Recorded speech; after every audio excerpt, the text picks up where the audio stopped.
శరణ్యని interrogate చేయడానికి తీసుకువెళ్ళిన పోలీసులు తనని నిర్దోషిగా తేల్చి ఇంటికి తీసుకొని వస్తారు.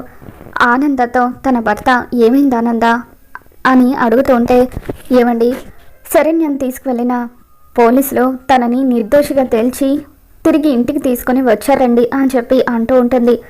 ఇక పోలీసులు ఇంటికి వచ్చిన తర్వాత శరణ్య గారి తప్పు లేదని తేలింది.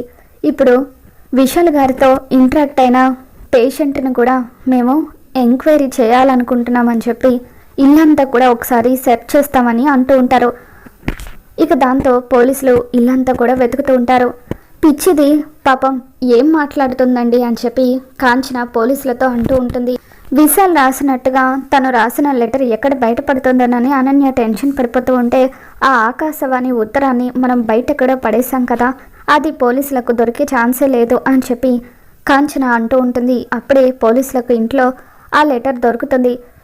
ఇక పోలీసులు ఆ లెటర్ని చెక్ చేసిన తర్వాత అందులో ఉన్న సంతకాన్ని టాలీ చేయాలనుకొని, ఇప్పుడు ఇంట్లో ఉన్న వాళ్ళందరూ కూడా పేపర్ మీద సంతకాలు చేయండి, మీ సంతకం ఈ పేపర్లో ఉన్న సంతకం మ్యాచ్ అవుతుందో లేదో మేము తెలుస్తామని చెప్పి ఇన్స్పెక్టర్ అంటూ ఉంటారు. అలా ఇంట్లో వాళ్ళందరి చేత సంతకాలు పెట్టించుకొని లెటర్లో ఉన్న సంతకంతో మ్యాచ్ చేసి చూస్తూ ఉంటారు.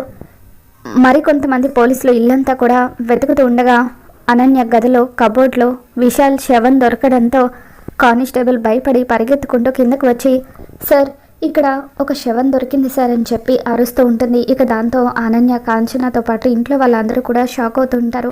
మరి నిజంగానే విశాల్ చనిపోయి ఉంటాడా, లేకపోతే ఇదంతా ఆనంద ప్లాన్ అయ్యి ఉంటుందా?